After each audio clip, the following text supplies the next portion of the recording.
আসলে স্বামীর ভালোবাসা পেলে স্ত্রী পান্তা ভাতেও শান্তি পায়। একটা মেয়ে বিয়ের পর তখনই সুখী হয় যখন তার স্বামী তাকে বোঝে, মূল্যায়ন করে, ভালোবেসে আগলে রাখে। পরিবারের মানুষগুলো যেমনই হোক না কেন, যদি স্বামীটা পাশে থাকে, ভালোবাসে, সম্মান দেয়, তবে একটা মেয়ে কষ্টের মধ্যেও হাসতে পারে। কারণ সব মেয়েরা বিলাসিতা নয়, ভালোবাসায় সুখ খোঁজে। আর স্বামীটা যদি ঠিক হয়, তবে সে লবণ ভাত খেয়েও বলে আমার জীবনটা পরিপূর্ণ।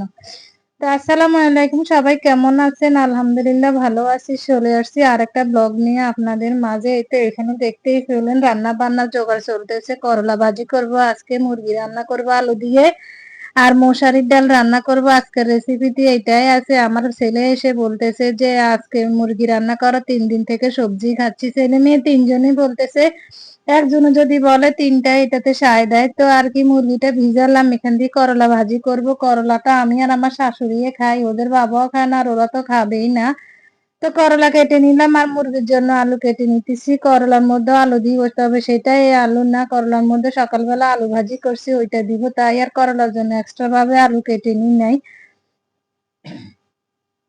তো এখন সবকিছু এক এক করে ধুয়ে নিব। আর ভিডিও শুরুতেই বলে রাখি, আমার এই ভিডিওটা যদি ভালো লাগে তবে সবাই একটা লাইক দিবেন, কমেন্ট করবেন আর শেয়ার করবেন। আমি দেখতে পাচ্ছি কিছু কিছু মানুষ দেখে আমার ভিডিও, কিন্তু ওরা লাইক করে না, কমেন্টও করে না, একটা শেয়ারও করে না। কেন? একটা লাইক দিলে তো কোনো সমস্যা হয় না, কিবা আপনার কোনো ক্ষতি হচ্ছে না, কিবা আমারও কোনো ক্ষতি হচ্ছে না, তাহলে একটা লাইক দিতে সমস্যা কি, কিবা একটা শেয়ার করতে সমস্যা কি? আমি বুঝতেছি না আজকালকার মানুষ কেন এমন। এটা কি জেলাসি থেকে করতেছে, না এমনিতে আলসি থেকে করতেছে, আল্লাহ জানে। তো যাই হোক, আমার সবকিছু ধোয়া হয়ে গেছে, মুরগিটাও লাস্ট ধোয়া দিতেছি। দেখতেই পেলেন আমি মুরগির গলার ভিতরে থেকে সাদা যে রগের অংশটা থাকে সেটা শলা দিয়ে বের করে নিয়েছি। ওই যে শলা বলতে আমার ছেলে মেয়েরা চিকেন বল খায়, ওখানের ওই স্টিক গুলো আমি রেখে দিই, ওইটা দিয়ে আমি হারামটা বাইর করি, সাদা অংশটাই হারাম বাবা হয়, তো এটা আমি ফেলে দিয়েছি। আমার মা চাচিরা ছোটবেলা দেখলাম যে যখন মুরগি কাটতো ওরা তখন এগুলো ফালাইতো, দেখে দেখে শিখেছি, এখন আমিও ফালাই। এগুলা নাকি খাওয়া যায় না, মুরগির আরো অনেক জায়গা হারামের অংশ আছে, এগুলা কাটার সময় ফেলে দিই। তো রান্না করতে চলে আসছি, দেখতেই পেলেন এখানে স্যুপ রান্না করতেছি। আমার শাশুড়ির জন্য স্যুপ রান্না শেষ, আর ওদিকে তো ডাল বসাই দিয়েছি। এই স্যুপটা উনি পুরা খেতে পারবেন না, আমার মেয়ে ছোটটাকে খাওয়াই দেয়। আমি ওনাকে এটা নিয়ে একটু স্যুপ দিই, কারণ উনি খেতে গেলে দেখবেন বেশি খেতে পারে না, যে কোনো কিছু অনেক বেশি খেতে পারে না। তো বেশি যেহেতু খেতে পারে না, একটু পরে অবশ্যই খিদা লাগে, তো আমি হালকা পাতলা কিছু দিয়েই থাকি ওনাকে। 2-3 ঘন্টা পর পর এই যে স্যুপটা রান্না করে দিছি, এখন এটা খাবে, এটার পর আবার দুপুরবেলা ভাত খাবে, কিবা আবার আসর নামাজের পরে একটু চায়ের সাথে কিছু থাকে, সন্ধ্যার পর আবার কিছু দিই, তারপর আবার রাতে একটু ভাত খায়, একটু একটু, উনি এত বেশি খেতে পারে না। তো ওদিকে ডালটা হচ্ছে, ডালে আমি এখন হলুদ দিইনি, আর মুরগিটা এখান দিয়ে বসাই দিয়েছি সব ধরনের মশলা দিয়ে। এই তো মুরগিটা একটু লেড়ে দিতেছি, নিচে দিয়ে লেগে যেতে পারে, যেহেতু পানি দিই নাই। এখন কষাবো, হালকা আঁচ দিয়ে কষাতে কষাতে মুরগিটা প্রায় হয়ে যাবে। তো আর কি, এই যে আমার খালা চলে আসছে, এদিকে খালাকে দেখাই দিতেছি কাপড়টা ভিজানোর জন্য, না হলে না দেখাই দিলে উনি খিচুড়ি করে ফেলবে, সবগুলো একসাথে ভিজাবে। আমি আলাদা আলাদা ভিজা, আমার শাশুড়িটা আলাদা, ওর বাবারটা আলাদা, আমাদেরটা আলাদা, এরকম ভিজাই। তো এদিকে আমি রান্নাঘরে আবার চলে আসছি, ডালটা হয়ে গেছে, হলুদ দিয়ে দিয়েছি, দিয়ে ঘুটে দিলাম। আর মুরগিটা এখান দিয়ে প্রায় একটু কষা নিয়েছে, পুরোপুরি হয় নাই। তো আমি এই মুহূর্তে এখন এই অবস্থা আমি আলুটা দিয়ে দিব, কারণ এটা কক মুরগি ছোটটা, সিদ্ধ হতে সময় লাগে না। তো আলু আর মুরগি একসাথে কষানো হোক, সিদ্ধ হয়ে যাক, এটাই। অনেককে দেখলাম যে মুরগি বসাইতে আলু দিয়ে দেয়, আমিও মাঝে মধ্যে দিয়ে দিই। তো এই তো খালা চলে আসছে, খালা ঝাড়ু দেওয়া হয়ে গেছে, ওইদিকে এখন রান্নাঘর ঝাড়ু দিয়ে ময়লাগুলা উঠালো। এদিকে আমার মুরগিটা প্রায় কষানো হয়ে গেছে, এখন আমি এটা পানি দিয়ে পুরাপুরি রান্না করে নিব, পানি বেশি দিতে হবে না, প্রায় আলু আর মুরগি সিদ্ধ হয়ে গেছে। তো আর কি, এদিকে আমার ডালটা হয়ে গেছে, আমি অন্য পাতিলে নিয়ে নিয়েছি, এখন বাগার দিয়ে দিব। আর এই পাতিলে আমি করলা ভেজে নিব। করলার জন্য তেল দিলাম, এখানে পেঁয়াজ, রসুন, কাঁচামরিচ দিয়েছি, রসুনটা স্কিপ হয়ে গেছে, দিতে দেখাইতে পারিনি। আর একটু হলুদের গুঁড়া দিলাম, দিয়ে এখন করলাগুলো দিয়ে দিব। করলাগুলো আসলে বেশি কচি না, একটুখানি শক্ত, তেলটা দিয়েছি যে তেলটা একটু কম হয়েছে, আমার মনে হয় হলুদও কম হয়েছে। তো দিয়ে দিলাম আর একটু হলুদ আর লবণ, দিয়ে লেড়েছে ঢাকা দিয়ে রাখবো। তেল এখানে লাগবে, আমি আর একটু পরে তেল একটু দিব, এখন আর দিব না। তো ঢাকা দিয়ে আমি অল্প আছে এটা এখন ভাজি করবে। এই যে দেখেন তেল একদমই হয় নাই, তো এখন আবার আর একটু তেল দিয়ে দিয়েছি আমি, এটা আর দেখাই নাই। তো এদিকে খালা ঘর মুছতেছে, এই যে দেখেন আমার রুমটা মুছতেছে, আর ওইদিকে মোছা হয়ে গেছে। আমার মেয়েরা কাঠের উপরে বসে মোবাইল দেখতেছে, স্কুল বন্ধ, কি করবে, পূজার বন্ধ দিয়ে দিয়েছে। না হলে এই টাইমে ছোটটা স্কুলেই থাকতো, ছেলেও স্কুলে থাকতো।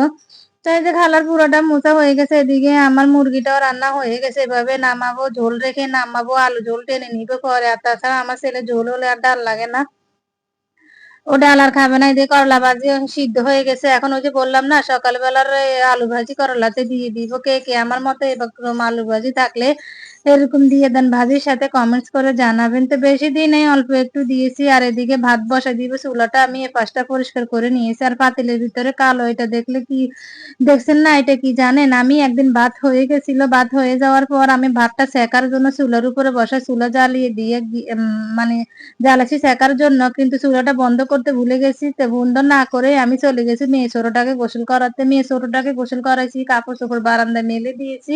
তারপর গিয়ে আমার নাকে পোড়া পোড়া গন্ধ আসছে। কিসের গন্ধ? এসে দেখে আমার ভাত পুড়ে ছাই হয়ে গেছে। বিশেষ করে এমন পোড়া পড়ছে, পাতিলের ভিতরে কালি, এগুলো উঠেই না।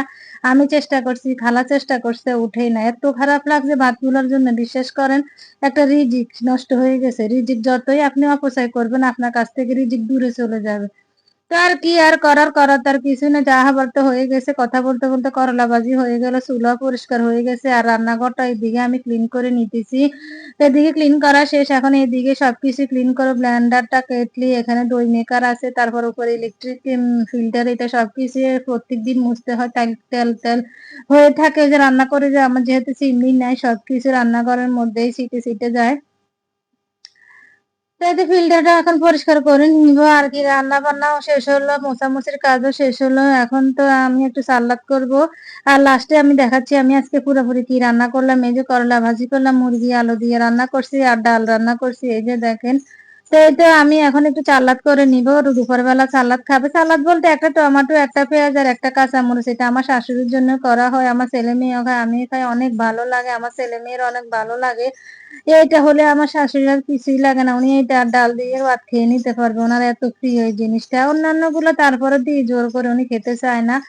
উনি এরকম সাদা মাটা শুকনো শাক না ভাজি ভুজি হলে উনি খায়, মাছ মাংস মুরগি এগুলো খেতেই চায় না। তো আমার সালাদটা কাটা শেষ, এখন বাটিতে নিয়ে টেবিলের উপর রেখে বাচ্চাদের গোসল করাবো, নিজে করব, নামাজ পড়বো, তারপর খাওয়া দাওয়া খাবো। তো খাওয়া দাওয়া দুপুরবেলা হয়ে গেছে। এটা বিকেল বেলা আমার একটা পার্সেল আসছে।